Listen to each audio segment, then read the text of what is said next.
კიდევ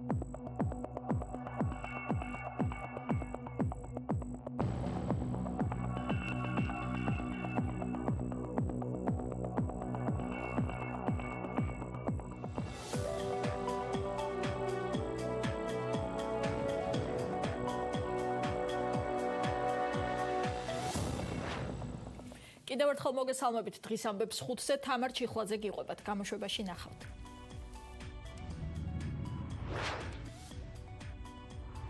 ივანიშვილი და რუსთაველის გენიალური ხედვა, რასაც გასცემ შენია, რას არა დაკარგულია. პოლიტიკაში მონაწილეობა ივანიშვილის ყველაზე დიდი ქველმოქმედება. ოცნების ლიდერის ახალი ინტერვიუ, ბიზნესი და გეგმები. რა უნდა ივანიშვილს? პატრიარქი ან უნდა გადადგეს და მოსაყდრემ მოიწვიოს სინოდი, ან უნდა ესე იგი მოსაყდრეობა იქნეს უკან გამოწვეული როგორც არაკანონიკური ქმედება მართვა-გამგეობის დებულების თანახმად. პეტრე სააბა პატრიარქის გადადგომას და სინოდის სხდომის მოწვევას ითხოვს. უმრავლესობა მეუფე იაკობის სკანდალური განცხადებების საგამოძიებო კომისიის შექმნაზე უარს აცხადებს. ისინი ფაქტობრივად თავაზობენ საქართველოს პარლამენტის გადაქცევას პროკურატურამ. ეს არის პირდაპირ წინააღმდეგობა კონსტიტუციასთან და გასაგებია მათი ინტერესი, გავიგეთ მათი ინტერესი, რომ ყველანაირად ცდილობენ არიონ ამ ქვეყანაში სიტუაცია. მაინც რომ მან შენდობა ითხოვა და ამიტომ პროკურატურამ დაკითხოს. ვერაგერ ირანში ცხოვრობ თუ სადა პარლამენტის ფუნქცია როგორ მდგომარეობაში არ უნდა ვიყოთ ქვეყანაში. დემოკრატიული ოპოზიციის ფუნქციაა რომ ეცადოს ყველა ინსტრუმენტის გამოყენება. რა მოხდა პატრიარქისა და ივანიშვილის შეხვედრაზე?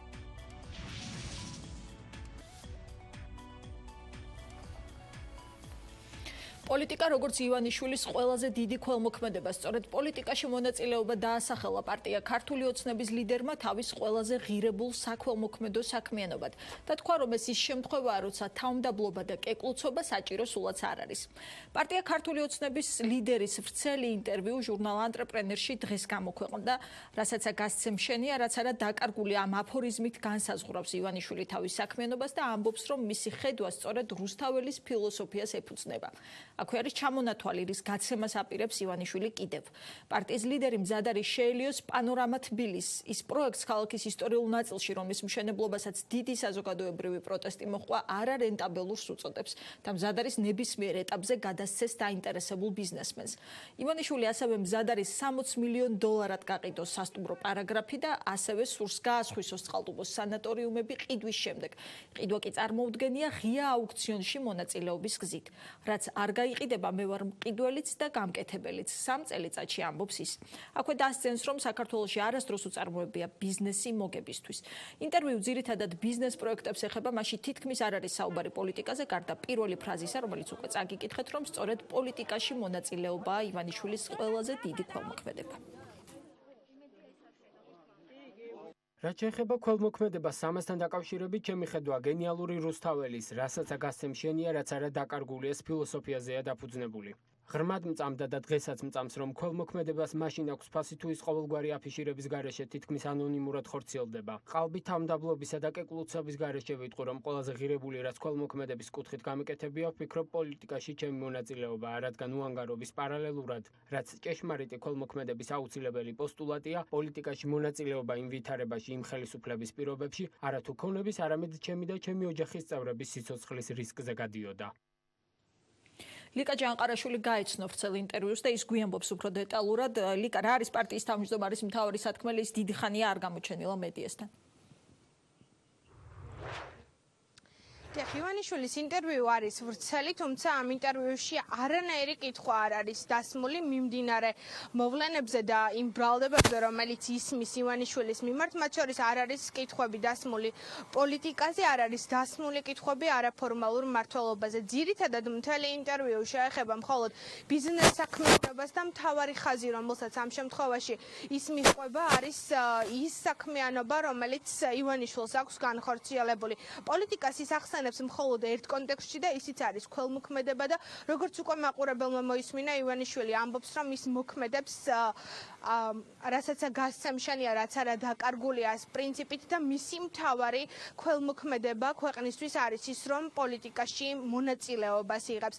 აქვე ივანიშვილი ამბობს იმას, რომ მას არასდროს არ განუხორციელებია ბიზნესი ქვეყანაში, რომლის მთავარი მიზანიც იქნებოდა მოგება და აქვე განმარტავს ბანკი ქართულს როგორც კომერციული საქმიანობის იდეას. ის აღნიშნავს, რომ მიუხედავად იმისა, რომ ბანკი ქართულ არის კომერციული ბიზნესი, ის ემსახურებოდა რეალურად იმას, რომ ის სისტემა, რომელიც ქვეყანაში იყო დასუსტებული საბანკო მიმართულებით, შექმნილიყო და გაძლიერებული იყო. აქვე ის აღნიშნავს, რომ უკვე 3 წელია მზადა იმისთვის, რომ ქართულ ბანკი გაყიდოს, რადგან ის არის არამომგებიანი ბიზნესი, თუმცა მიუხედავად ამისა არ სურს, რომ ქართულ ბანკი, როგორც თავად აღნიშნავს, ჩაიძიროს და იმ ორ მსხვილ ბანკისგან დაიჩაგროს, რომელიც დღესდღეობით ქართულ ბაზარზე არსებობს და მისი მთავარი სურვილია, რომ ეს ბანკი დარჩეს ქვეყანაში მესამე ძლიერ სტრუქტურად. საქართველოში არასოდეს მიწარმოებია ბიზნესი კლასიკური გაგებით ბიზნესი მოგებისთვის. ერთადერთი კომერციული ორგანიზაცია ბანკი ქართუა და მასაც სხვა დატვირთვა ჰქონდა შექმნის დღიდან. ეს იყო პირველი საინვესტიციო ბანკი და მის მიმართაც ანალოგიური დამოკიდებულება მქონდა. დავაარსე, რომ ქვეყანას დავხმარებოდი, რადგან მაშინ საქართველოში ძალიან სუსტი საბანკო სისტემა იყო და ამ სისტემას დახმარება სჭირდებოდა. წყალტუბოს თემა ბოლო 2 კვირის განმავლობაში არის აქტუალური და მთავარი კითხვები სწორედ ისმება ივანიშვილის განცხადების შემდეგ იმასთან დაკავშირებით, თუ როგორ აპირებს გამოიყენოს ივანიშვილი 22 სასტუმრო და 9 აბანო, რომელიც მდებარეობს წყალტუბოში. ამ კითხვებზე ინტერვიუში პასუხობს ივანიშვილი, რომ ის მზადაა ღია აუქციონის ფორმატში მოხდეს ნებისმიერი შენობის გამოსყიდვა და აქვე აღნიშნავს, რომ შესაძლოა საერთოდაც იქამდე სანამ დასრულდება წყალტუბოს განაშენიანების პროცესი, არც ერთი სასტუმრო და აბანო აღარ იყოს მის მფლობელობაში დარჩენილი. თუმცა მიუხედავად ამისა, ივანიშვილი აღნიშნავს, რომ იმ შემთხვევაში თუ ბიზნესი მაინც არ იქნება მზად იმისთვის, რომ წყალტუბოზე იზრუნოს, ის იქნება მყიდველიც და გამკეთებელიც და მისი მთავარი მოთხოვნა არის ის, რომ ვადები იყოს დაცული და თუნდაც სხვა ინვესტორის შემთხვევაში 3 წლიანი ვადა და კულტურული მემკვიდრეობის ძეგლების შენარჩუნება იყოს აუცილებლად პროექტებში გათვალისწინებული. აქამდე მთავარი კითხვები ისმებოდა იმასთან დაკავშირებით, თუ როგორ შეისყიდიდა წყალტუბოში შენობებს ივანიშვილი, იქნებოდა ეს ინვესტირების ვალდებულებით ერთლარად გადაცემული ქონება, თუ ეს იქნებოდა ღია აუქციონი, თუმცა დეტალები ზუსტად რა ფორმით გაიმართება ეს გამოსყიდვა ჯერჯერობით კვლავ უცნობი რჩება. რა თქმა უნდა, სასტუმროები ღია აუქციონზე მკაცრი საინვესტიციო პირობებით გაიყიდება. მხოლოდ ორი მთავარი მოთხოვნა და თხოვნა მექნება. ეს არის ვადები, რომ მაქსიმუმ 3 წელიწადში ობიექტი უნდა დასრულდეს და რეაბილიტაცია არსებული კულტურულ-ისტორიული იერსახის შენარჩუნებით განხორციელდეს. იქნება ტენდერი თუ აუქციონი, სახელმწიფო განსაზღვრავს, როგორც ამას კანონი ითვალისწინებს და რა თქმა უნდა, მეც და ყველა დაინტერესებული პირი მას დავემორჩილებით. ამ პროცესში მე ვფიქრობ, რომ შეიძლება ყველა სასტუმრო გაიყიდოს სხვა კერძო ინვესტორებზე და პრაქტიკულად მე აღარც ერთი სასტუმრო შეძენა არ მომიწიოს. რაც არ გაიყიდება, მე ვარ მყიდველიც და გამკეთებელიც 3 წელიწადში. რაც შეეხება ოპონენტების საყვარელ ფრაზას, რომ ყველაფერი ივანიშვილმა იყიდა, მინდა გავაწყვილო ისინი. ყველა დაინახავს, რომ 3 წელიწადში არც ერთი სასტუმრო არ იქნება ჩემს საკუთრებაში. ამ პროექტიდან სარგებელს კი ათასობით ადამიანი ნახავს. წყალტუბოს საკითხთან მიმართებაში ივანიშვილი აღნიშნავს, რომ ნებისმიერი მოქმედება განხორციელდება კანონის მიხედვით და როგორც თავად ისევე სხვები მზად უნდა იყვნენ ამისთვის, რომ ამ კანონს დაემორჩილონ. აქვე ის საუბრობს განაშენიანების პრობლემაზე მთაწმინდის ფერდობზე და ამბობს იმასაც, რომ სწორედ ის აპირებს 12-15 მილიონის ფარგლებში მოახდინოს ახალი ხეების დარგვა, რადგან აქამდე განხორციელებული ხეებით განაშენიანების პროცესი რეალურად არ იყო ეფექტური, რადგან კლიმატისთვის არ იყო შესაბამისი ის ხეები, რომელიც აქამდე იყო დარგული. აქვე ივანიშვილი საუბრობს იმაზე, რომ ახლა მთავარია, რომ თბილისელებისთვის ეს ძალიან მნიშვნელოვანი პროექტი მთაწმინდას ფერდობზე განხორციელდეს, თუმცა ჩვენთვის ჯერჯერობით გაურკვეველი რჩება აქამდე ჰქონია თუ არა თბილისის მერიას და აქვე კახაკალაძის კომუნიკაცია თავად ივანიშვილთან ამ საკითხთან დაკავშირებით და იცოდა თუ არა კახაკალაძემ როდისთვის და რა პირობებით აპირებს ივანიშვილი მთაწმინდის ფერდობზე ხეების დარგვას. რა თქმა უნდა, სასტუმროები ღია აუქციონზე მკაცრი საინვესტიციო პირობებით გაიყიდება. მხოლოდ ორი მთავარი მოთხოვნა და თხოვნა მექნება. ეს არის ვადები, რომ ჩვენ მოვახდენთ მთელ ფერდობზე გამხმარ და დაავადებულ მცენარეთა ჩანაცვლებას კავკასიისთვის დამახასიათებელი სახეობებით. მინდვრისა და მთის ნეკერჭყლებით, კავკასიური ფიჭვით, საკმლის ხით, მუხით, აკაკითა და იფანით, ხოლო მთის თხემზე მოეწყობა ბილიკები და მოსასვენებელი ადგილები. ბილიკის გასწვრივ დაერგვება ლიბანის, ატლასისა და ჰიმალაის კედრები, რომლებიც სიცოცხლის დიდი ხანგრძლივობით გამოირჩევიან. დაირგვება ათასობით მოყვავილე იასამანი, ნუში და წითელი ტყემალი, რაც ვიზუალურად ძალიან გააცოცხლებს თბილისის ხედებს და მის ეკოლოგიას. ვფიქრობ, პროექტი ისტორიულია და ძალიან დადებით რეზონანსს გამოიწვევს თბილისელებში. პროექტი ისე დაგეგმა თემურ ტყემალაძემ, რომ შესაძლებელი იქნება ყველა სეზონზე სხვადასხვა ფერებში გაიშალოს ჩვენი მთაწმინდა. ივანიშვილის ვრცელ ინტერვიუში, როგორც უკვე გითხარით, არც ერთი პოლიტიკურად აქტიური საკითხის შესახებ კითხვები არ არის დასმული და მთელი ინტერვიუ შეეხება ძირითადად ივანიშვილის ბიზნეს საქმიანობას. ამ ინტერვიუში ის საუბრობს იმაზე, რომ მზადაა გაყიდოს ქონებები, მათ შორის ისინი, რომლებიც არაერთხელ გახდა ხმაურის საგანი. მათ შორის ამ შემთხვევაში ივანიშვილის მხრიდან საუბარია პანორამა თბილისის გასხვისებაზე და ასევე სასტუმრო პარაგრაფის პროექტზე, რომელიც ივანიშვილი ამბობს, რომ არის წამგებიანი და აქვე პარაგრაფზე საუბრისას ხუმრობით აღნიშნავს იმას, რომ ივანიშვილის ოჯახში ხუმრობენ იმ საკითხთან დაკავშირებით, რა მოცემულობა იქნებოდა იმ შემთხვევაში, თუ ისინი არ დახარჯავდნენ არათუ საკუთარ, არამედ სხვების ქონებას და აქვე ივანიშვილი დაასცენს, რომ იმ შემთხვევაში, თუ ეს არ იქნებოდა მათ ბიუჯეტიდან დახარჯული ქონება, ამ შემთხვევაში ეს პრობლემებს გამოიწვევდა. როგორც უკვე გითხარით, ვრცელ ინტერვიუში ივანიშვილისთვის არც ერთი კითხვა არ დაუსვამთ პოლიტიკურად აქტიურ თემებზე. ლიკა ჯანყარაშვილი საუბრობდა პირდაპირ ეთერში. ინტერვიუ ივანიშვილის ბიზნეს გეგმები და ფრაზა, რომ პოლიტიკაში მონაწილეობა ყველაზე დიდი ქველმოქმედება განსხვავებულად აღიქვეს პოლიტიკურ სპექტრში. ოპოზიცია ამბობს, რომ პარტია ქართული ოცნების ლიდერმა რაც დახარჯა 7 წლის განმავლობაში უკან დაიბრუნა. ქართული ოცნება კი სრულად იზიარებს ივანიშვილის პათოსს და ის ქვეყნის ყველაზე დიდ ქველმოქმედად მიაჩნია, მათ შორის პოლიტიკაში შეტანილი წვლილის გამოც. რუსუდან დუმბაძე განაგრძობს თემას პირდაპირ ეთერში პოლიტიკური შეფასებებით. რუსუდან გისმენთ. საპარლამენტო თუ არასაპარლამენტო ოპოზიციისთვის ბიძინა ივანიშვილის ამ საკმაოდ ვრცელ ინტერვიუში ყურადსაღები აღმოჩნდა ის ნაწილი, სადაც ქართული ოცნების თავმჯდომარე საუბრობს, რომ მისი პოლიტიკაში მონაწილეობა არის მისი ყველაზე დიდი ქველმოქმედება. ოპოზიციის წარმომადგენლები ამბობენ, რომ ბიძინა ივანიშვილი არ არის პოლიტიკოსი, ის არის ბიზნესმენი და შესაბამისად ის, როდესაც მოდიოდა პოლიტიკაში, მისი მთავარი მიზანი იყო სწორედ მისი ბიზნეს ინტერესების გატარება. ის ამბობს, ოპოზიციაში საუბრობენ იმის შესახებ, რომ ბიძინა ივანიშვილმა ამ 7 წლის განმავლობაში მთავარი საკუთარი სურვილი შეასრულა, რომ საკუთარი ინტერესები გაეტარებინა, მან ვერ შექმნა საკუთარი საქმიანობით ვერც ბიზნეს და ვერც პოლიტიკური ჯანსაღი გარემო და შესაბამისად ისინი ამბობენ, რომ ამ 7 წლის განმავლობაში მისი საქმიანობის მთავარი ბერკეტი, მთავარი ამოსავალი წერტილი იყო სწორედ საკუთარი მიზნების და საკუთარი ინტერესების გატარება. გამომდინარე აქედან საპარლამენტო და არასაპარლამენტო ოპოზიციის წარმომადგენლები საკმაოდ მკვეთრად აკრიტიკებენ მის საქმიანობას პოლიტიკურ სივრცეში.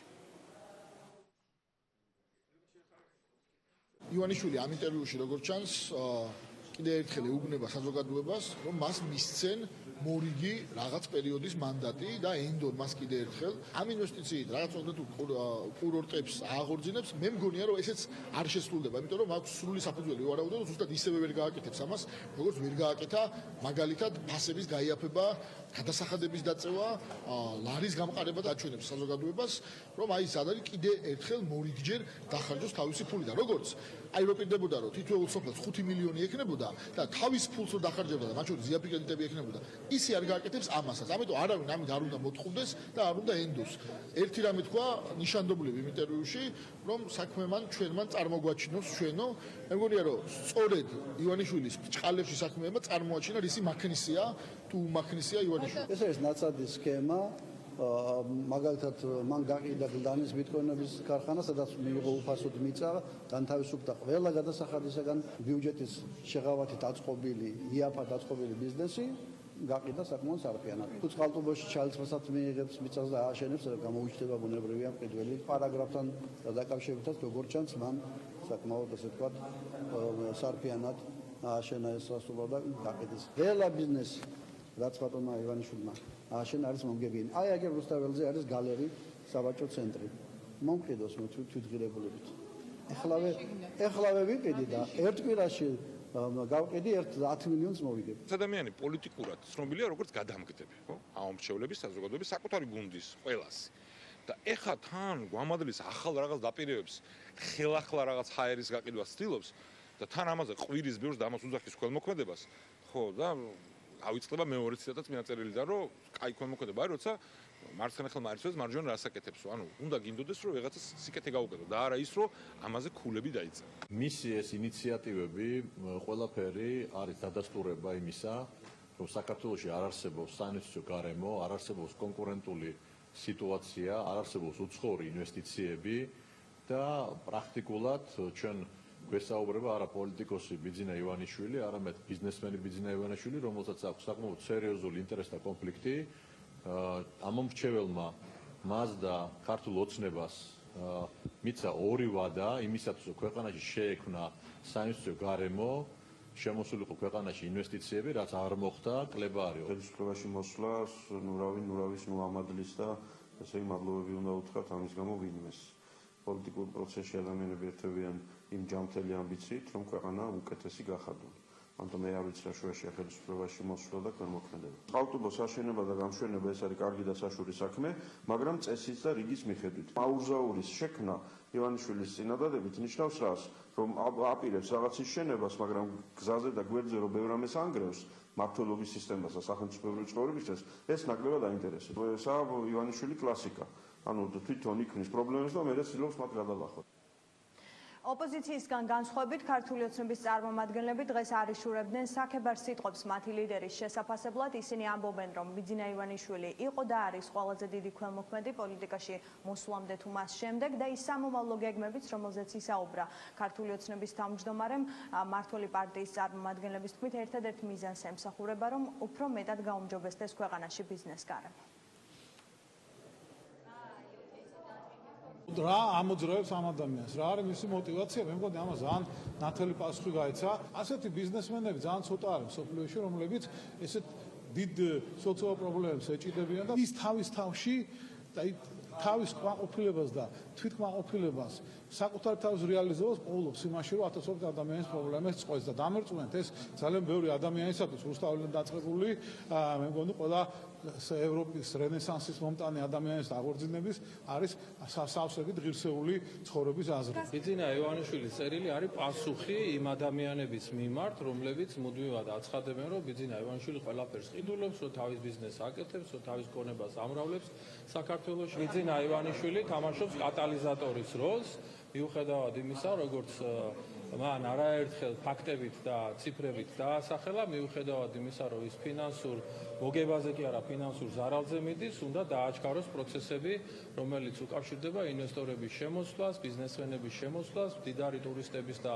ტურისტების რაოდენობის გაზრდას საქართველოში. არსებობს რაღაც ბიზნეს გარემო ურთიერთობები, რომელიც ჩვეულებრივია ყველასათვის მთელ სოფლიოში გარდა იმისა, რასაც ქვია ნაციონალური მოძრაობა, როგორც სექტა და წარმონაქმნი. ალბათ ეს არ არის მხოლოდ ქველმოქმედება, ეს არის მისი პასუხისგებლობა საქართველოს წინაშე ამ გარკვეულ მონაკვეთზე ისტორიის, თანამედროვე ისტორიის ამ გარკვეულ მონაკვეთზე და ამ პასუხისგებლობას თავდაბლობით, ენთუზიაზმით და სამშობლოს მიმართ პატრიოტული დამოკიდებულებით ახორციელებს ადამიანს და ნებისმიერ დისკრედიტაცია მის მიმართ ასაკურვილია პოლიტიკურ მიზნებს ემსახურება.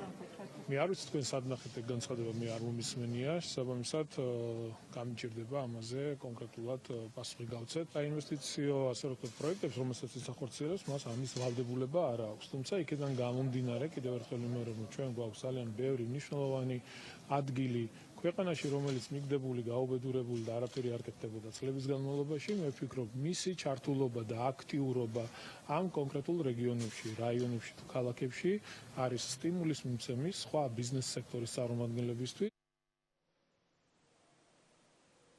ბიძინა ივანიშვილის ინტერვიუს შეფასება ჩვენ ვთხოვეთ ექსპერტებს. გია ხუხაშვილი საუბრობს, რომ ის წლები, რომელიც ბიძინა ივანიშვილმა პოლიტიკაში გაატარა, არ არის საამაყო, რადგან მისი თქმით ბიზნესში ქველმოქმედებაზე საუბარი არის სასაცილო. გარდა ამისა, გია ხუხაშვილის შეფასებით, ბიძინა ივანიშვილის ქველმოქმედებამ ქვეყანაში დადებითი შედეგები ვერ მოიტანა. მისი განცდით შეიძლება იყოს ქველმოქმედება, მაგრამ ქველმოქმედების პოზიტიური შედეგი უნდა იყოს პირიქით სახელმწიფოს გაძლიერება და არა მისი ამ გაუგებრობაში გადაყვანა, რაც მან გააკეთა. ფაქტობრივად დევალვირებულია ყველა ინსტიტუტი, ქველმოქმედების შედეგი არ შეიძლება იყოს ინსტიტუციური ნგრევა. პანორამა, რომელიც აბსოლუტურად არარენტაბელური პროექტია, ან იგივე პარაგრაფი, ხო, ეხლა მე რომ მაჩუქონ არ მინდა, იმიტომ რომ ეხლა ზარალზე ვამუშაო, ყველა ინფრასტრუქტურა რაც მინდა, იქით უნდა ვიხადო ფული და ეგეთი ბიზნესი რაც მინდა. ის იქცევა რაღაც ჯიუტი ბავშვივით, მის ქველმოქმედებას სამწუხაროდ კარგი არაფერი არ მოუტანია ამ ქვეყნას. საამაყო მას ამ მხრივ არაფერი არ არის. ბიზნესში ქველმოქმედებაზე ლაპარაკი, სასაცილოა. ასეთი იყო პოლიტიკური თუ ექსპერტთა შეფასებები ბიძინა ივანიშვილის ინტერვიუზე. უნდა ითქვას, რომ ამ საკმაოდ ვრცელ ინტერვიუში როგორც სახელმწიფო გუნდისთვის, ასევე ოპოზიციისთვის აღმოჩნდა საკითხები, რომელიც კონკრეტულად მათთვის იყო ყურადსაღები და ოპოზიციისთვის ყველაზე მეტად საინტერესო იყო ბიძინა ივანიშვილის განცხადების ის ნაწილი, სადაც ის ამბობს, რომ მისი პოლიტიკაში მონაწილეობა არის მისი ყველაზე დიდი ქველმოქმედება, რასაც მისი ოპოზიცია არ ეთანხმება. რუსუდან დუმბაძემ გაგვაცნო შეფასებები ბიძინა ივანიშვილის ინტერვიუზე პირდაპირ ეთერში.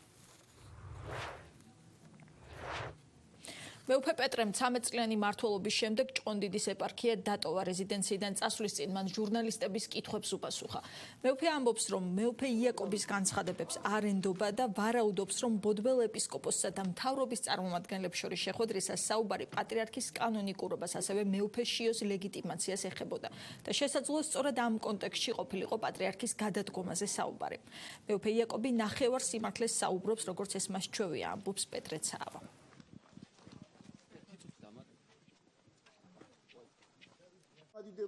მართვა გამგეობის დებულების ფარგლებში მეუფე შიოს დღემდე არ აქვს ლეგიტიმაცია. შეიძლება ამაზე ფიქრობდნენ, ანუ პატრიარქი ან უნდა გადადგეს და მოსაყდრემ მოიწიოს სინოდი და გაერთიანებული კრება, რომელსაც უნდა აირჩიოს ახალი პატრიარქი, ან უნდა ესე იგი მოსაყდრეობა იქნეს უკან გამოწვეული როგორც არაკანონიკური ქმედება მართვა გამგეობის დებულების თანახმად. ხვდებით? მეუფე პეტრეს ბრალდებები პატრიარქის წინააღმდეგ უკან არ მიაქვს და ის ამბობს, რომ უწმინდესის წინაშე მოსანანიებელი არაფერი აქვს. ის სინოდს თხოვს მისცეს სიმართლის დამტკიცების საშუალება და მხოლოდ ამის შემდეგ დასაჯოს ცილისწამებისთვის. მეუფე ამბობს იმასაც, რომ პატრიარქმა საკუთარი თავის ჯულის კანონზე მაღლა დააყენა, რასაც გამართლება არ აქვს. პატრიარქის წინაშე მე მიმაჩნია, რომ მოსანანიებელი არაფერი მაქვს, უბრალოდ გაგრძელდეს. ესე იგი, ან უნდა მე დავისაჯო ცილისწამებისათვის, ან უნდა დამტკიცდეს ჩემი ბრალდება კანონიკური სამართლის მიხედვით. მახსენდება, თავს არ ვადარებ, მაგრამ უდანაშაულოდ დახვრეტილი მღვდელი თეოდორე ჩიხლაძე და მან სასამართლოს მიმართა, რომ აიო სახში მაქვსო, ესე იგი ძველი რუკა, რომელზეც საქართველოს ეკლესიის მონასტრები 93 წელს საერთოდ განადგურებული იყო. მთელი ეკლესია მონასტრები მხოლოდ დანგრეული იყო მთელს ტერიტორიაზე. აი ნებისმიერ წერტილსო ეკლესიას დაადევით ხელიო და სიკვდილამდე ჩარჩები იმ ეკლესიაშიო.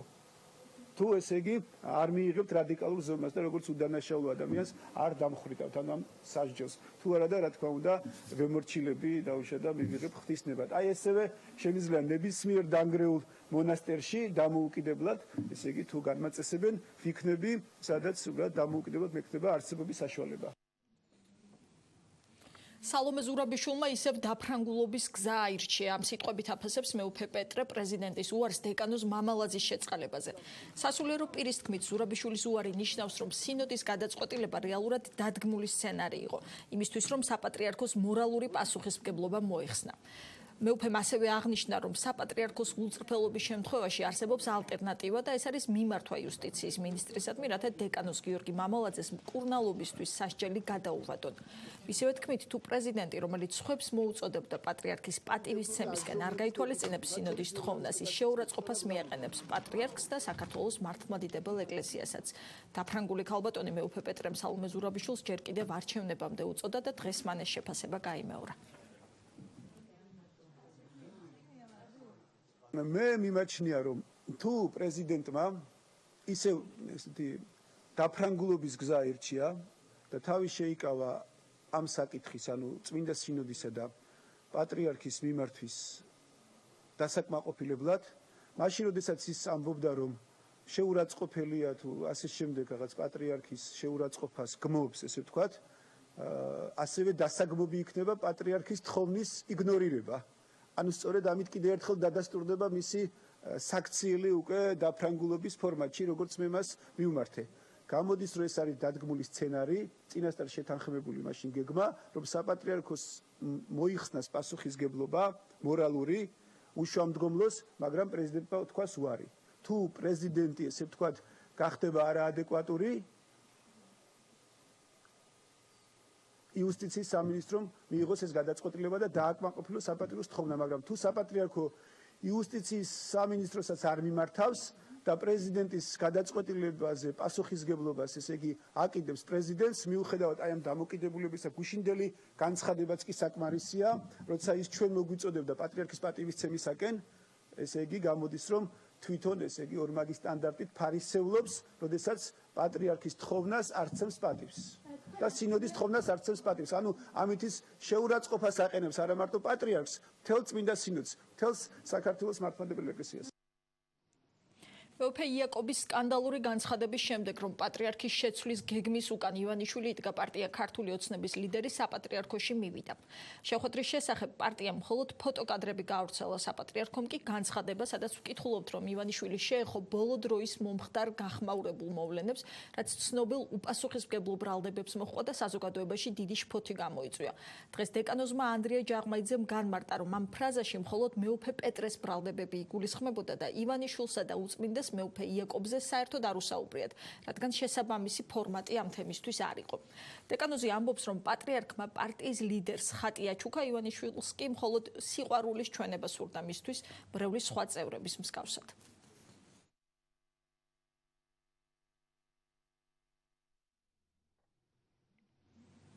შეხვედრა პოლიტიკური მიზნებით თუ მართლმადიდებელი ივანიშვილის თანაგრძნობა პატრიარქს ეს კითხვა გააჩინა შეხვედრამ სინოდის სკანდალური სხდომის შემდეგ. ანა ახალაიამ დაუსვა ეს კითხვა თეოლოგებსა და პოლიტიკოსებს, ის პირდაპირ ეთერში გვერდება. ანა, როგორია პასუხები, რა მოტივი ჩანს ივანიშვილის აუდიენციაში პატრიარქთან? თამინა, დავიწყოთ საუბარი პოლიტიკური შეფასებებით. პოლიტიკოსები უკავშირებენ ბიძინა ივანიშვილის პატრიარქთან საპატრიარქოში ვიზიტს წინა საარჩევნო პერიოდს. ისინი ამბობენ, რომ ბიძინა ივანიშვილს სურს, რომ ზეგავლენა მოახდინოს ეკლესიაზე. ისინი ამბობენ იმას, რომ ნორმალურ ქვეყანაში მეუფე იაკობის განცხადებებთან დაკავშირებით გამოძიება უნდა დაწყებულიყო, თუმცა რადგან ეს ასე არ ხდება და ბიძინა ივანიშვილი საპატრიარქოში მიდის, ეს ადასტურებს იმას, რომ უფროსი პარტნიორი უმცროს პარტნიორს მხარდაჭერას უცხადებს. ასეთი იყო სწორედ რესპუბლიკური პარტიის, მაგალითად დავით ბერძენიშვილის მიერ გაკეთებული შეფასება. რაც შეეხება ქართულ ოცნებას, დღეს სახელისუფლებო გუნდი გვარწმუნებდა იმაში, რომ მსგავსი ვერსიები და ქვეტექსტები ივანიშვილის საპატრიარქოში ვიზიტს არ ქონდა. ისინი გვეუბნებოდნენ იმას, თუ რამდენად უყვარს ბიძინა ივანიშვილს პატრიარქი და პატრიარქს ივანიშვილი.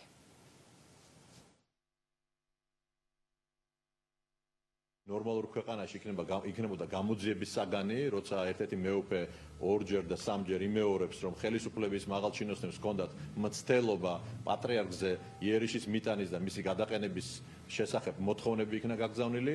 შესაბამისად, აქედან გამომდინარე ვამბობ, რომ ხელისუფლებას აქვს დიდი სურვილი, რომ მოახდინოს ეკლესიაზე ზეგავლენა, რა თქმა უნდა, საბოლოო ჯამში ემსახურება საარჩევნო სიტუაციას. ისევე როგორც გავლენა მოახდინა და მიისაკუთრა ჩვენი ქვეყნის დემოკრატიული ინსტიტუტები. სახელმწიფო და ეკლესია ერთი და იგივე რო არის ივანიშვილისთვის, მისი საკმაოდ გადაღებნილი ცნობიერებით ეს ნიშნავს, რომ ბიძინა ივანიშვილი და ილია მეორე არიან ერთიანი და მან ჩათვალა, რომ სწორედ მასზე მიიტანეს იერიში. მაგრამ მარტო პეტრეს არ მიუტანია, იაკობაც მიიტანა, მაგრამ იაკობი ახლა ყავთ ესე იზოლირებული და მას კიდე არ ყოფნის თავმოყვარეობა რო ხმა მოიგო. გაჭირვებებია შეხვედრა.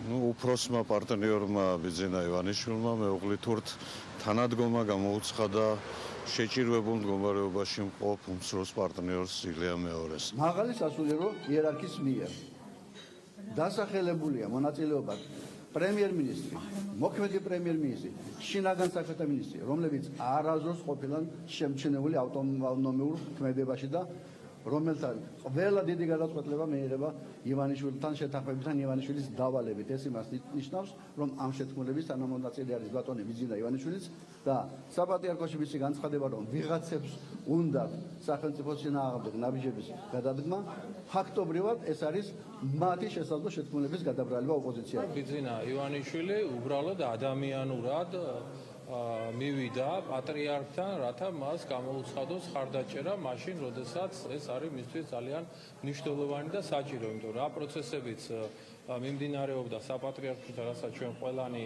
ხედავდით ჩვენი თვალით, ამაზე პატრიარქის რეაქცია იყო, რომ ჩვენ საპატრიარქო და ქართული ეკლესია ვართ ძიმე განსაცდელის წინაშე და ამ დროს ადამიანურად მე ვფიქრობ, ბიძინა ივანიშვილი მივიდა ხარდასაჭერად. მას ეკლესიის მეთაურთან აქვს ძალიან თბილი ურთიერთობა. არაერთ გზის მომხდარა ბატონ ბიძინას მხრიდან შესაბამისი, ასე ვთქვათ, ქველმოქმედების ჭრილში არაერთი ტაძრისა და ეკლესიის შენებლობა, არაერთხელ დახმარება საქართველოს საპატრიარქოსი, ისე რომ ეს იყო ჩვეულებრივი მეგობრული შეხვედრა ოჯახით, რასაც გარდა იმისა, რომ აციცის საზოგადოებამ სხვა დატვირთვა ნამდვილად არ ქონდა. წინასაარჩევნო კამპანიის ნაწილად მიიჩნევენ ბიძინა ივანიშვილის საპატრიარქოში ვიზიტს თეოლოგებიც, რომლებიც ამბობენ, რომ არჩევნების პერიოდში თითქმის ყველა პოლიტიკური ძალა ცდილობს, რომ სწორედ ეკლესია გამოიყენოს სათავისოდ. მათივე თქმით, როდესაც პოლიტიკური პარტიები ახსენებენ პატრიარქს, ეს მიუთითებს იმაზე, რომ სწორედ ისინი იყენებენ ამ ინსტიტუტს საკუთარი პირადი ინტერესებისთვის. რა თქმა უნდა, უკავშირდება აუცილებლად არჩევნებს. არა მარტო ხელისუფლება, არამედ ოპოზიციური პარტიებიც კი გარკვეულ არაკორექტულ და არასწორ განცხადებებს აკეთებენ ეკლესიასთან მიმართებაში, იმის გამო, რომ ეკლესიის ქულები დაიწერონ და არჩევნებში მათ ხმები გამოიყენონ. მსგავსი ვიზიტები საპატრიარქოში ერთხელ და სამუდამოდ უნდა დამთავრდეს და პოლიტიკურმა პარტიებმა უნდა განაცხადონ, რომ მათ არაფერი საერთო არ აქვთ ეკლესიასთან წინასაარჩევნო კამპანიის დროს განსაკუთრებით. ვინაიდან კალენდარი არ ჩერდება და ახლოს მოვა საარჩევნო კამპანია, მით უმეტეს მოინდომებენ პოლიტიკოსები ეს ეკლესია გამოიყენონ თავის სასარგებლოდ და უკვე ვინაიდან ეკლესიაში დააფიქსირეს სხვადასხვა პარტიები და სხვადასხვა მიმართულებები, მოინდომებენ ამა თუ იმ ძალასთან გაიმყარონ პოზიციები. უამრავი დაჯგუფებებია დღეს ეკლესიაში და საპატრიარქოში და სხვადასხვა ჯგუფები, ეკლესიური ჯგუფები გამოდიან გარეთ და პოულობენ, ეძებენ კავშირებს პოლიტიკოსებთან, როგორც წესი. დღეს ვინც პატრიარქზე ლაპარაკობს, ან ცუს, ან თუ კარგს, ყველას პატრიარქი ჭირდება როგორც ინსტრუმენტი თავის მომავალ ცხოვრებისას. ბიძინა ივანიშვილი რას თვლის იმასთან დაკავშირებით, თუ რა აყენებს ზიანს სახელმწიფოებრიობას, ქართული საზოგადოებისთვის ეს არის ძალიან ცხადი. ბიძინა ივანიშვილი აგრძელებს საკუთარი ინტერესების მსახურებისთვის, სახელმწიფო ინტერესების გაწირვასაც კი და ეს არის აი იმ სახე. რა მიზნით მივიდა ბიძინა ივანიშვილი საპატრიარქოში, არა პატრიარქის ყოფილი ქორეპისკოპოსის მეუფე იაკობის მიერ გაკეთებული განცხადებების, არამედ ჭყონდიდის ყოფილი მიტროპოლიტის მეუფე პეტრეს გაკეთებული განცხადებების შემდეგ. რა მიზანი ამოძრავებდა პარტია ქართული ოცნების თავმჯდომარეს და გადის თუ არა როგორც პირადად ბიძინა ივანიშვილის, ასევე სახელისუფლებო გუნდის პოლიტიკური წარმატების გზა ეკლესიაზე, ამ შემთხვევაში პატრიარქზე დეტალებს უკვე მთავარ საინფორმაციო გამოშვებაში მოგიყვებით. ანა ახალაია საუბრობდა პირდაპირ ეთერში. საპატრიარქოსთან დღეს კვლავ გამოჩნდა რკინის ჯებირები, რომლის დადგმაც სავარაუდოდ მედიის აქტიურობას უკავშირდება, თუმცა რატომ გახდა საპატრიარქოს შენობის ამ ფორმით დაცვა საჭირო, ამ თემაზე განმარტება არ გაკეთებულა. ჯებირები საპატრიარქოსთან სინოდის სკანდალური სხდომის წინაც მიიტანეს და მალევე მოხსნეს, თუმცა ამჯერად რკინის ხობი ადგილზე დარჩა.